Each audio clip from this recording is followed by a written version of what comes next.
जी है इसके पीछे? देखिए, ये जो कहना कि जम्मू में कभी आतंकवाद संबड़ी अभी कोई थोड़ी देर पहले बोल रहा 2014 से पहले बिल्कुल यहाँ पे सेफ था जम्मू में।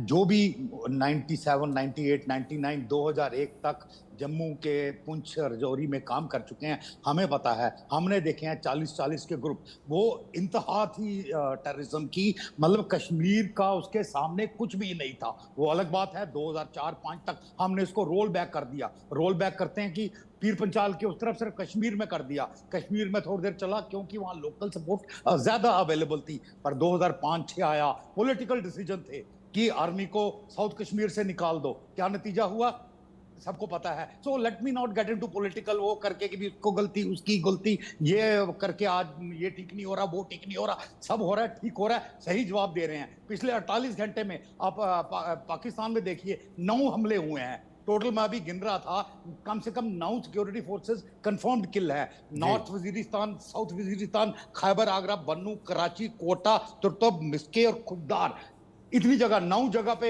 हुए हैं हमले।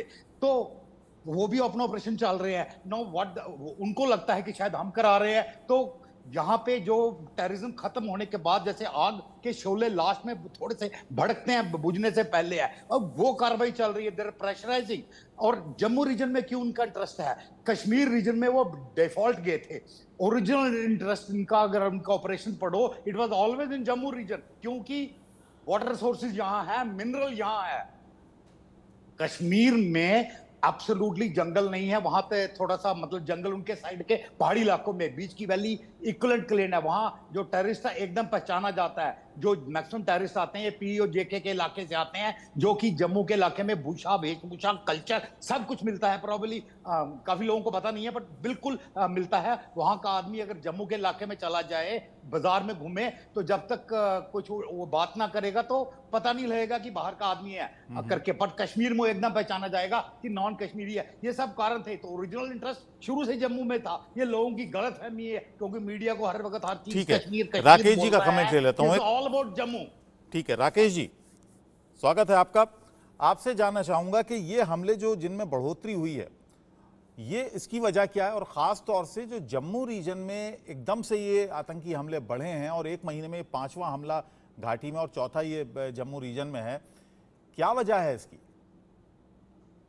देखिए, पहले तो मैं हमारे जो शहीद हुए हैं, मैं उनको श्रद्धांजलि देता हूं, परिवारों के साथ संवेदना प्रकट करता हूं। और ये कहना ही नहीं, सिर्फ मैं कहूंगा कि उनके बलिदान को हम ऐसे व्यर्थ नहीं जाने देंगे, बदला लेंगे। लेते आए हैं, मारते आए हैं। अभी इसके साथ में आपने बोला कि ये जो मिलिटेंसी है वो हमारे जम्मू खित्ते में क्यों आई है, ज़्यादा आ गई है। जैसे कि पहले वाले प्रवक्ता ने भी कहा कि ये एक वक्त था 90 का, 2000 के दशक तक था, कि जब पुंछ, राजौरी, गोल गुलाबगढ़, रियासी और ऊपर का इलाका ये एक गढ़ माना जाता था। उसको धीरे धीरे करके यहाँ से खत्म कर दिया गया। फिर कश्मीर के बीच में उनको खदेड़ दिया गया, और कश्मीर में भी ऑल आउट ऑपरेशंस के बाद में उनको साउथ कश्मीर में, आप देखिए अभी जितनी घटनाएं होती हैं साउथ कश्मीर में ही होती हैं। और साउथ कश्मीर में कहां से लोग जाते हैं, ये आप देखोगे शॉर्टेस्ट रूट जो है वो जम्मू रीजन से, यानी कि यहाँ आईबी सेक्टर जिसको हम बोलते हैं, जम्मू से लेकर कठुआ तक का, ये शॉर्ट बन्नी मछेड़ी से, भद्रवाह से होता हुआ ऊपर को जाता है या रियासी वाले इलाके से जाता है। तो मैं ये कहूंगा कि 2 कारण हैं इसके, ये क्यों हुए हैं। पहला ये है कि जब ये गलवान वाला इंसिडेंट हुआ है, वहां हमने चाइना के साथ में प्रेशर बनाने के लिए कुछ यहां पर हमारी जो डिप्लॉयमेंट थी इसको थिन आउट किया। यहां पर जैसे कि यूनिफॉर्म फोर्स थी और थे, यहां से जब उठाया तो ये एक पाकिस्तान को एक मौका सा मिल गया, और उसने इस इलाके में फिर से दोबारा से ये दोबारा शुरू किया। यानी कि एक वॉइड हो गया, एक वैक्यूम हो गया, जिसके कारण हुआ। ये सब जानते हैं कि हमने गलवान, हमारे लद्दाख फ्रंट के ऊपर में चाइना को कैसे मुंह तोड़ जवाब दिया, क्योंकि हमने एडिशनल फोर्स। लेकिन चलिए, अगर इस बहस में ना भी पड़े कि जम्मू में हो रहा है, कश्मीर में नहीं हो रहा है, पहले जम्मू में होता था, कश्मीर में नहीं होता था, कहाँ आतंकियों को खदेड़ा, अगर इस बहस में ना भी पड़े, तब भी ये है, ये हकीकत सामने आ रही है कि हमले हो रहे हैं, आतंकी घटनाएं हो रही हैं और सेना को नुकसान हो रहा है। देखिए, ये हमले जरूर हो रहे हैं, और ये जो मिलिटेंसी होती है इसके बीच में ये एक मैं कहता हूं एक ग्रिड होता है, जो एक डायनामिक ग्रिड होता है। एक जगह जब करते हैं, दूसरी जगह जाते हैं, प्रेशर एक जगह होता है, दूसरी जगह, तो ये छुटपुट घटनाएं होती ही रहेंगी। जैसे पहले प्रवक्ता ने भी कहा कि जो हमने उनको ज्यादातर, आप ये कोई भी नहीं झुंझला सकता कि 370 के बाद में ओवरऑल मिलिटेंसी ग्राफ बिल्कुल डाउन आया है। कश्मीर के बीच में जितने भी इंसिडेंट हुए ज्यादातर साउथ कश्मीर में हुए, 2-3 दिन में सारे के सारे मारे जा चुके हुए हैं। और जम्मू के इलाके में क्योंकि वॉयड था, ये पुंछ रजौरी से चलता हुआ फिर रियासी में है, रियासी से कठुआ में है, जो चिंताजनक है, हमें आज सोचना पड़ेगा। तो ये कारण इसके 2-3 हैं। और जी। वो पहला कारण चलिए, ये आपने है कि 370 का जिक्र किया। राहुल लाल जी से कमेंट ले लूं। राहुल जी, क्या मानते हैं 370 के बाद क्या वाकई घटनाओं में कमी आई, जैसा कि राकेश जी कह रहे हैं? देखिए, राकेश जी ने तो एक बड़ी सच्चाई का खुद ही उन्होंने काफी अच्छे से खुलासा किया कि देखिए, जब हम लोग चीन के सेना पे वहां चीन के साथ हम लोग एक तरह से संघर्ष में शामिल हुए, तो कहीं न कहीं यहाँ पे सेना का डिप्लॉयमेंट जो है कि हमारा वो कम हुआ, क्यों हुआ वो डिप्लॉयमेंट। और ये चीज सोचने की जरूरत है कि कोरोना काल के समय में सेना में कम से कम एवरेज जो एक तरह से 60,000 लोग रिटायर कर रहे थे, तो कम से कम मान के रखिए कि 1,80,000 वो भर्तियां नहीं हुई। नंबर 1 चीज। नंबर 2, उसके बाद अग्निवीर आ चुका है। अग्निवीर आने के बाद से सेना में फिर अस्थायी भर्तियां कितनी कम रह रही हैं।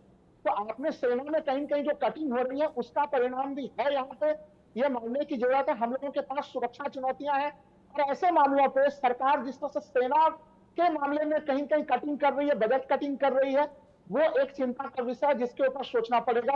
नंबर 1। नंबर 2, मैं खुल के एक चीज और यहाँ पे रखूंगा, एक तथ्य कि 370 को लेके जो बड़े लंबे चौड़े दावे किए गए थे, उस समय तक तो वो दावे हम लोगों को सही दिखे हैं, लेकिन क्या उसके बाद भी उसी रूप में दिखे? कश्मीरी पंडितों की वहां पे पुनर्वापसी का बात हो, उस मामले पे सरकार के जो दावे वादे थे, उस जगह पे सरकार जो है कि खड़े उतरते हुए नहीं दिख रही है। तमाम मैंने पहले कहा कि टारगेट किलिंग, जिस समय वहां पे सुरक्षा काफी सख्त थी, तब भी टारगेट किलिंग की लगातार घटनाएं हो रही थी। वहां पे अलग अलग मजदूरों को वहां पे मारा जाता था, दूसरे रीजन के लोगों को चुन चुन के उनकी हत्याएं की जा रही थी। जो दावे थे संसद के भीतर गृह मंत्री अमित शाह जी का, चाहे वो दावा जो है कि वो सुप्रीम कोर्ट के भीतर हो, मैं तो ये भी चीज कह रहा हूँ अबुल जी, 1 नेशन 1 इलेक्शन की बात ये सरकार कर रही थी। 31 सितंबर तक में इलेक्शन कराना था वहां पे, तो अभी भी सुप्रीम कोर्ट का आदेश है, संभवतः अब जल्दी वो प्रक्रिया प्रारंभ होगी। तो जब लोकसभा के चुनाव हो रहे थे, उसी समय वहां पे विधानसभा के चुनाव करा लेने चाहिए थे। जी, राजलक्ष्मी जी कुछ कहना चाह रही हैं। 1 नेशन 1 इलेक्शन की कहानी को खूब अच्छा शुरुआत करने का समय था वहां पे, कि आप हम लोग जम्मू कश्मीर से शुरू कर सकते थे। और जम्मू कश्मीर में चुनाव, लोकसभा का चुनाव, हम लोगों ने देखा है कि वहां के लोगों ने बढ़ चढ़कर भाग भी लिया बोल जी उसमें। तो मुझे लगा कि कुछ कहीं कहीं प्लानिंग में, पॉलिसी के अंतर्गत सेना अपना काम सामने से कर रही है, पॉलिसी के अंतर्गत सोचना पड़ेगा। ठीक है राजलक्ष्मी जी, राहुल लाल जी की बात आपने समझ ली होगी कि 370 भी हटाया गया, केंद्र शासित प्रदेश उसको कर दिया, तमाम कानून बनाए गए, लेकिन उसके बावजूद थमी नहीं, बल्कि और एक अलग ट्रेंड चल गया, वहां पर टारगेट किलिंग होने लगी। जी देखिए, मुझे इसमें 3 कारण नजर आ रहे हैं, और मैं आशा करती हूँ कि आप मुझे थोड़ा सा वक्त देंगे, ये सब जो थोड़ा सा विस्तार में बताऊंगी। जी बताइए। तो जैसे मैं आपको बता रही थी कि ये कठुआ जो है, ये एलओसी के पास न होते हुए ये इंटरनेशनल बॉर्डर के पास आता है। तो मुझे ये ऐसा नजर आ रहा है, और काफी सारे एक्सपर्ट्स ऐसे कह रहे हैं कि ये जो पाकिस्तान और अफगानिस्तान का जो उनका सिचुएशन है, तो वो चाहते हैं कि हमारा जो डिप्लॉयमेंट हो वो इंटरनेशनल बॉर्डर या फिर ये कठुआ की तरफ आए, और न कि एलओसी की तरफ, जहां पर उनको थोड़ा सा वीक नजर आ रहा है। तो वो चाहते हैं कि उनके जो ट्रूप्स है वो अफगानिस्तान बॉर्डर की तरफ डिप्लॉय। चलिए, तो वो ये बात तो हमारे साथ 2 डिफेंस एक्सपर्ट हैं राजलक्ष्मी जी, हम तो बात कर रहे हैं पॉलिटिकल विल की, पॉलिटिकल जिस तरह से ऑर्डर्स हो रहे हैं, जिस तरह से नीतियां बन रही हैं, उसकी हम बात कर रहे हैं। जी बिल्कुल, पॉलिटिकल विल और कन्विक्शन में तो बिल्कुल कमी नजर आती है। मुझे देखिए एक बार मुझे और 2 पॉइंट्स बताने तो दीजिए। और 2 विषय हैं कि ये जो आपको अगर याद होगा कि नवंबर 2023 में 2023 में लिथियम रिजर्व्स डिस्कवर हुए थे रियासी में, तो देखिए ये जो है ये बड़ा ही स्ट्रेटेजिक एक विषय है, जो ये जो रिसोर्सेज है ये हमारा विश्व में सातवां सबसे बड़ा रिजर्व है ये लिथियम के लिए। तो ये आप देखिए ये बहुत ही रेवोल्यूशनरी ये विषय हो जाएगा। तो ये इसीलिए पाकिस्तान का इसके ऊपर भी नजर है। और तीसरी बात मुझे ऐसा नजर आ रहा है कि ये जो इलेक्शन की बात हो रही है, तो इलेक्शन ये चाहते हैं कि यहाँ पे न हो। तो ये चाहते हैं कि ऐसा नजर आए कि यहाँ पर शांति नहीं है और 370 का यहाँ पर असर नहीं हुआ है। तो ये दर्शाने के लिए ये जो है ये बार बार ये इस पर अटैक किया जा रहा है। और नहीं, ये ये जो तो एक अटेम्प्ट नैरेटिव है देखिए, कि ये अटेम्प्ट तो पाकिस्तान अपना हक समझकर करता है और करता रहेगा। अब हम उसको दोष देते रहें, उसको दोष देते रहें, तो ये तो अजीब सी बात हो गई ना। भाई पाकिस्तान तो करेगा, बिल्कुल है ना। Can I speak? भारत भी जी। तो भारत भी नम्रता तो जी। उसकी तरफ नम्रता जी को अपना बोल जो रहे है एफर्ट किए ही जी, जा रहे हैं। तो क्योंकि मैं deployment जो जम्मू है की उसकी रहने वाली हूँ तरफ- और यहाँ की पृष्ठभूमि से भली भांति वाकिफ हूँ। 370 पे जो पीठ थपथपाते थे कि बहुत बड़ा एक कदम है, और हमारा विलय जो भारत के साथ 1947 में था, वो पूर्ण विलय नहीं था जम्मू कश्मीर का भारत के साथ, जबकि बिल्कुल ये झूठ फैलाया गया। भारत हमेशा से जम्मू कश्मीर भारत का अभिन्न अंग था और है। 370 के बाद इन सब आतंकी हमलों में बढ़ोतरी भी हुई है, और मुझे ये लगता है कि भाजपा ने इस चीज को खुद माना है।